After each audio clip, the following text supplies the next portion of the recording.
birateye ubwoba kuba ava mu rugo rwiwe abyaye gatatu abyaye kabiri ngo haracyariho uwisezerano Imana yasezeraniye.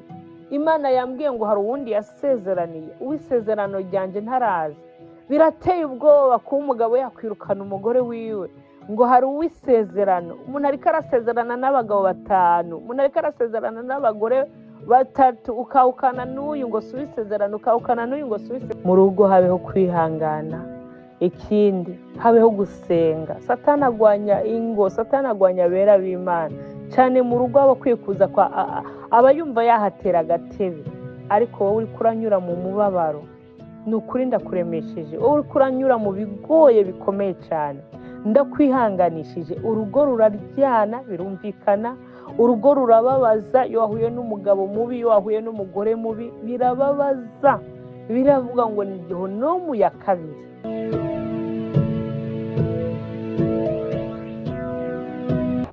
Nongeye kubasuhuza abantu b'Imana aho muri hose, aho mukoraniye. Ndabifuriza amahoro y'Imana aganze imitima yanyu. Ni umwanya mwiza twumviriza ijambo ry'Imana biciye mu kiganiro Isoko y'Ubugingo. Jewe ndakibashikiriza, banyita Christine. Ni n'umunezero mwinshi ntangere wo kongera kugaruka imbere yanyu kugira ngo dusangire ivyera vy'Imana.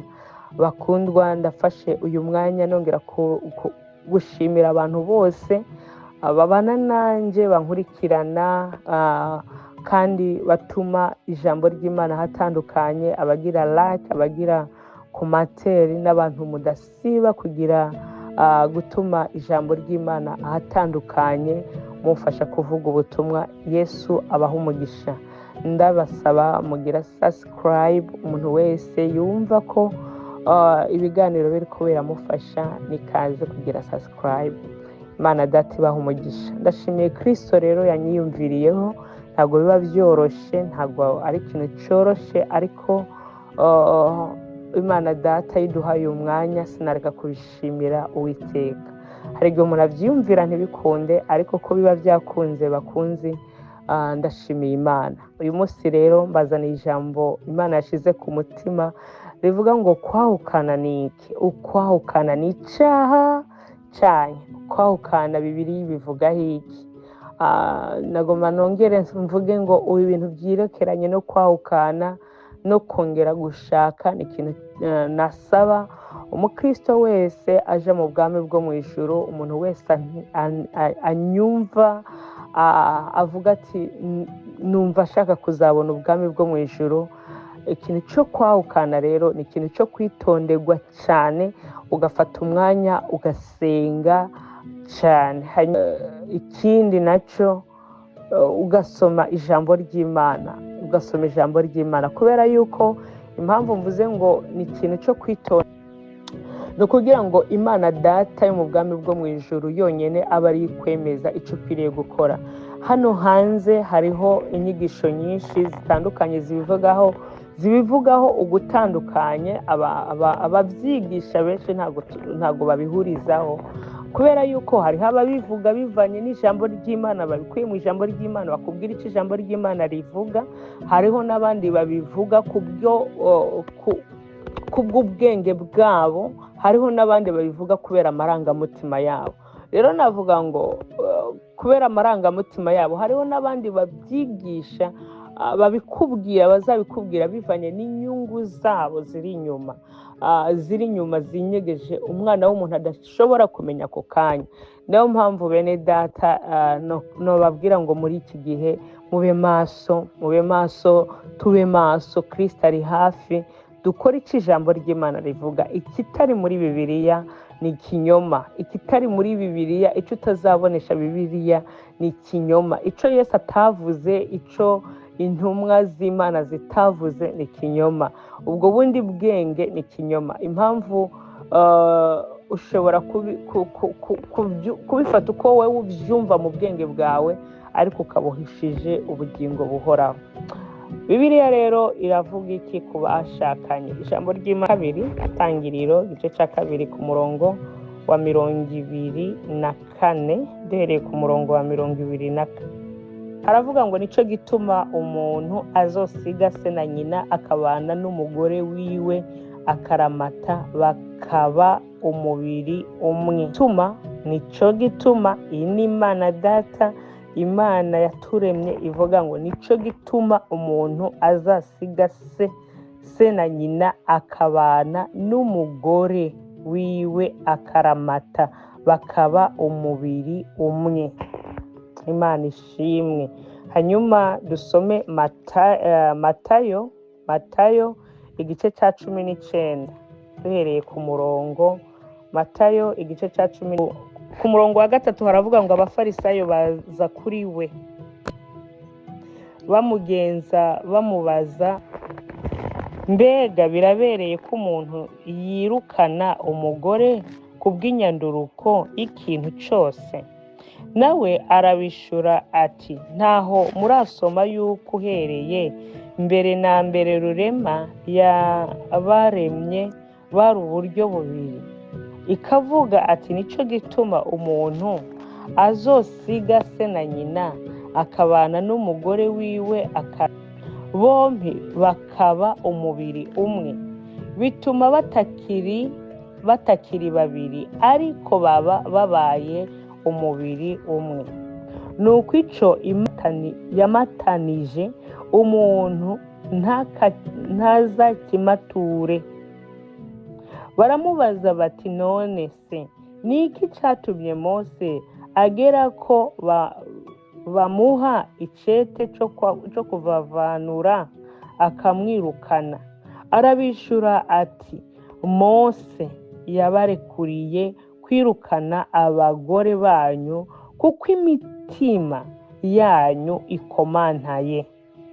Ariko uhereye ubwa mbere hose ntibyari bimeze bityo. Ariko ndababwire, umuntu wese yirukana umugore wiwe atamuhoye ubusambanyi akabira uwundi aba asambanye, kandi uwabira uwahukanye aba asambanye. Abigishwa baramubwira bati, iby'umugabo n'umugore asangwa bimeze kurongora ni cyoye. Nawe arababwira ati, si bose bashobora kwemera iryo jambo atari abarihawe. Nuko hari inkone zavutse zityo uhereye kuva mu nda za ba nyina, kandi hari inkone zakonywe n'abantu, kandi hari inkone zikona ubwazo kubw'ubwami bwo mu ijuru. Ushobora kwemera ibyo nabyemere. Imana yacu ishimwe cyane. Ijambo ry'Imana bakundwa nshuti z'umusaraba zivuga ibyerekeranye no kwahukana. Imana irema umugore n'umugabo, hanyuma iravuga ngo nico gituma umuntu azasiga se na nyina akabana n'umugore wiwe akaramata bakaba babaye umubiri umwe. Ntabwo umugore n'umugabo baba babiri iyo bamaze kuba n'iryari baba umubiri umwe. Igihe cyose mumaze kubana ku gitanda muba murangije kuba umubiri umwe. Yesu aravuga ngo nico gituma Imana iravuga ngo nico gituma umuntu azasiga se na nyina akabana n'umugore wiwe akaramata ibihe byose bakaba babaye umubiri umwe. Aha rero hari abantu bahibeshaho, hari ubusambanyi buri ko burakorwa cyane, bakundwa biteye ubwoba.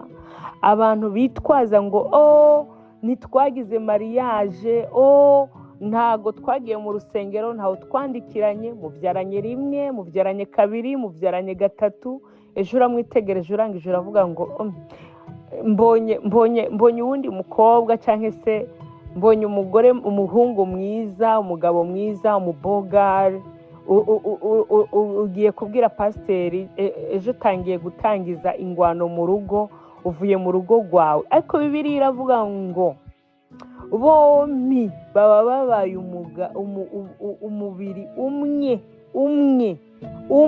waremwe. Nta mibiri ibiri yaremwe ku bwawe nshuti yanjye, nta mibiri yaremwe ku bwanjye, haremwe umubiri umwe. Ngo kuva kera hose baba akaramata, bakwiye kubana akaramata, kandi ngo icyo Imana yifatanirije ntihakagire ugitandukana. Umugore n'umugabo bagize mariage, intambara ibaye iraba ikaba mu rugo, ibyo birabaho, Satani aratera ingo bene data. Ariko icyo dusabwa no kwihangana. Imana iravuga ngo bombi baba babaye umubiri umwe, ngo kandi bakwiye kubana akaramata. Iyo bavuze akaramata, nta gutandukana, akaramata. Ukwiye gutandukana ari uko umwe apfuye. Ukwahukana rero birakwiriye ko umukristo cyangwa se ko umugenzi wese, umuntu wese ariko aranyumva, ibi ntabwo biraba umukristo, biraba umuntu wese avuga ati n'ejo nzakizwa, n'ejo ndashobora guhabwa ubuntu nk'aki. Imana ivugira. Iyo umaze kugera mu rugo, Bibiliya intumwa zimaze kumva iri jambo ziravuga ngo nimba bimeze uko, ni ikigoye kurongora. Abafarisayo bagerageza kugenza Yesu, baramubaza ngo none se ni kuki Mose yageraga abantu ko bavana n'abagore babo bakabaha ibyete? Ako Yesu arabishura ngo ni ukubera ko imitima yabo yari ikomantaye. Mose ntabwo yabibageze kubwo ariko Imana ibigomba. Oya, kuva kera hose Imana yabaremeye kugira ngo babane ubugingo ubudatandukana. Hariho abantu tubyumvira ngo umugabo yankubise cyangwa se umugore ataha bwije, umugore arasuzugura, umugore, ibintu byinshi ushobora kuvuga ku mugabo wawe, ibintu byinshi ushobora kuvuga ku mugore wawe, kandi pe n'amaso y'abantu akabibona, n'amaso yacu akabibona. Ariko ni icyitonderwa. Bibiliya iravuga ngo icyo Imana yifatanirije ntihakagire ugitandukanya. Nawe rero utanga impanuro zo gutandukana. Ni ryari umenya ko atari Imana yabafatanishije? Ni ryari winjirira urugo, winjirira Imana, winjirira ibitekerezo by'Imana? Gutanga impanuro ngo nibatandukane, nibavane, ukongeraho ugatanga impanuro ubabwira ngo rongora uwundi rongogwa. Ni wewe uri umuntu ki winjirira ibitekerezo by'Imana? Ijambo ry'Imana riravuga ngo icyo Imana yifatanirije ntihakagire ugitandukana. Wari uhari Imana ibatekereza ko abo bantu? Wari uhari Imana ibavuga ko Christine akwiye kubana na runaka? Wewe urinde kutari uhari mu bitekerezo by'Imana. Icyo Imana yifatanirije ntihakagire ugitandukana. Yesu aravuga ngo urongora, umuntu wese yirukana umugore atamufasha asambana, akabira uwundi abasambanye.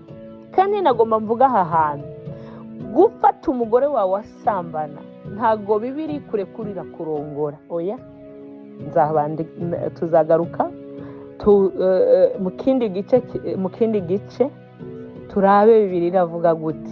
Nimba umufasha asambana bigenda gute? Bibiliya ntirakurekurira kurongora uwundi, kandi nawe wabira uwahukanye asambana, uba uri kurakora igikorwa cyo gusambana. Shaka umutore yahukanye avuye mu rugo rwiwe, ejo umutwara mu isengero, mugire mwambara ibyera, ariko mu mutima igikorwa kiriko kirakorerwa aho ngaho ni icirabura imbere y'Imana. ni icyaha imbere y'Imana. Kuvuga ngo urashobora mu rugo birashobora kukugora kandi pe bye umuntu ashobora kuba ubana n'umuntu misi yose akubwira ngo azakwica, akaba yanagufatiraho n'inkota inshuro nyinshi, akaba yashaka no kukwica inshuro nyinshi, ariko Bibiliya ntirakurekurira kurongora cyangwa kurongorwa. Eske urashobora kwahukana muri ico gihe ubona ko byase ko wihangana? Ese nakwemera gupfa? Bibiliya avuga ngo nagende ababaye gisubira mu rugo, ababaye gisubira muhira, agende arindire, abe igisubira muhira, abe igisubira mu rugo, urindire n'ivyanka ku mubiri wawe ugira gute? Wihangana, wisubize ku mugore wawe hakiri kare cyangwa se ku mugabo wawe. Tuzabisoma muri rindi jambo ry'Imana tuzongera kuganira igice kigira 2. Bakundwa nshuti z'umusaraba, iri jambo riragoye cyane, iri jambo ni ryo kwitondera, iri jambo riteye ubwoba. Nkaba ntabwira umuntu uwo ari we wese, nubwo yaba umuvugabutumwa, nubwo yaba umupasiteri cyangwa umubishopu cyangwa arikibishopu, dukwiye kwitondera iki kintu.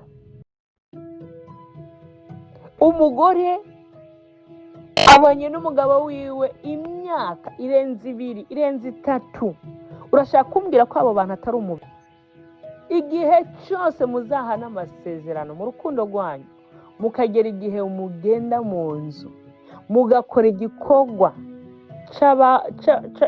cy'abashakanye nyine, muba mubaye umubiri umwe, the same day, iryo joro muba mubaye umubiri umwe. Yes, ukwiye kubana nawe, ntabwo muba umubiri umwe ngo nuko pasiteri yarangije kubasengera. No way.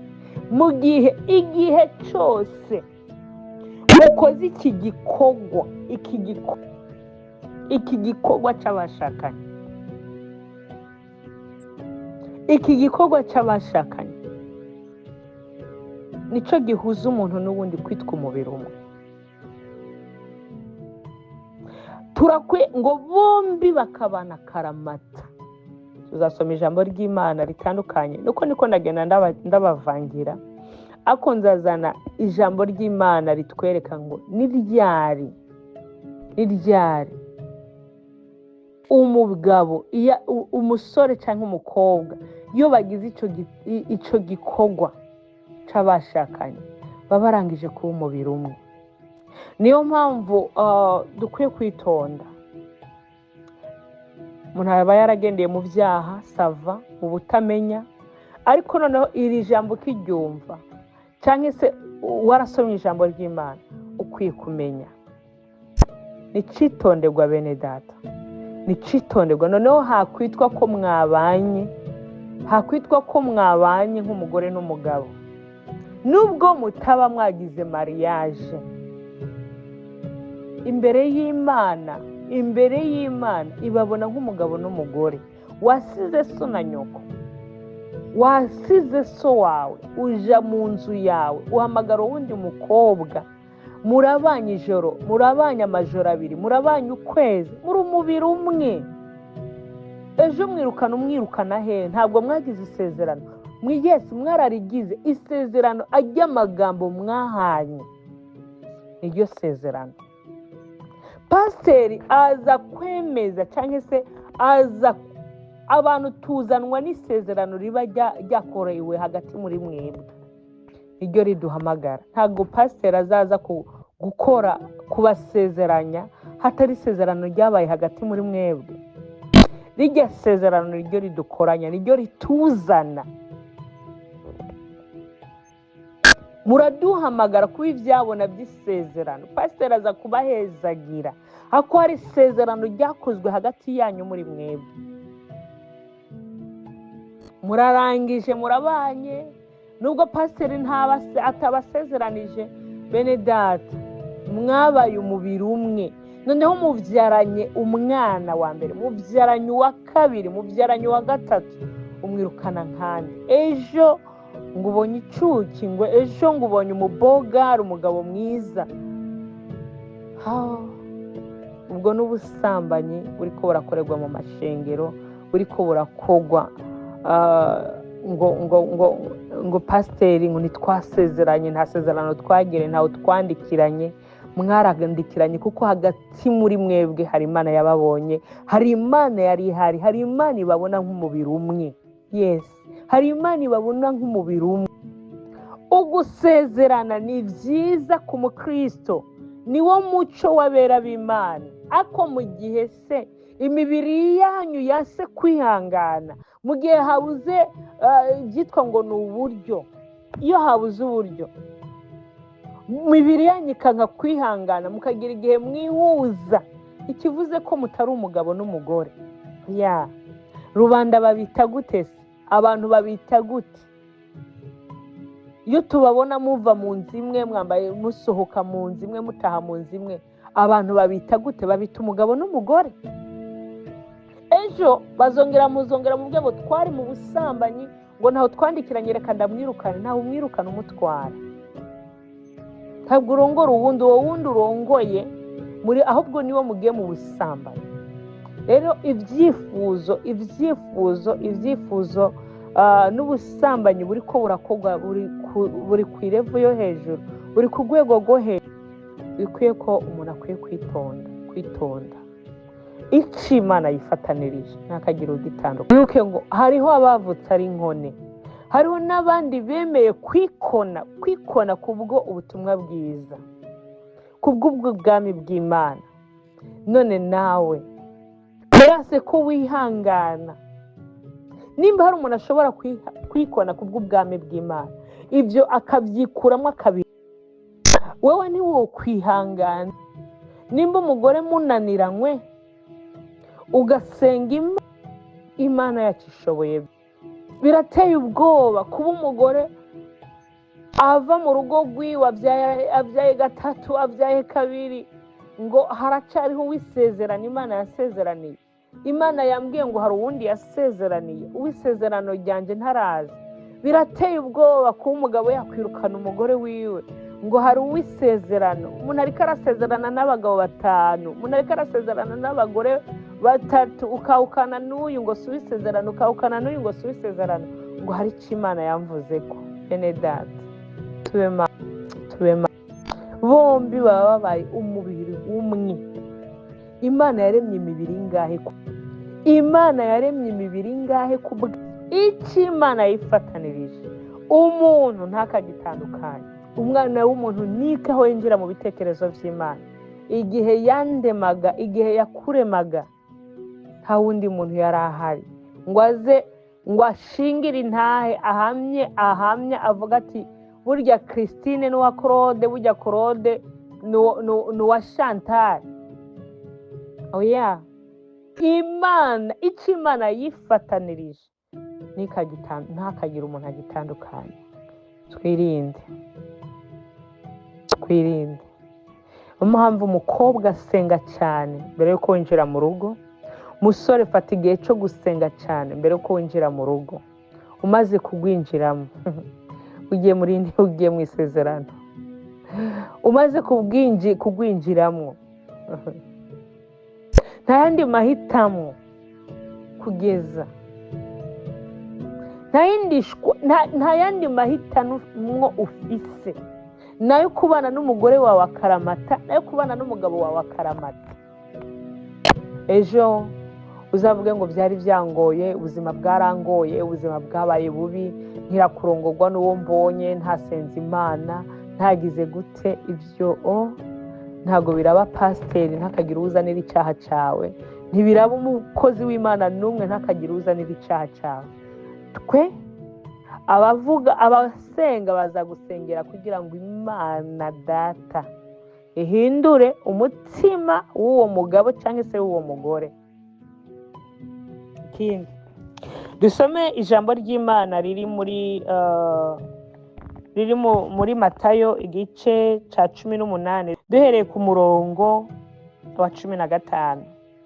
Matayo igice cya 18 duhereye ku murongo wa 15 haravuga ngo mugenzawe niyakugirira nabi ugende umuhishuke mwiherereye, niyakumvira uzoba wigaruriye mugenzawe, ariko natakumvira ujane umwe canke babiri kugira mwijambo ryose rize riringanizwe bivuye mu kanwa k'ivyabona bibiri canke bitatu.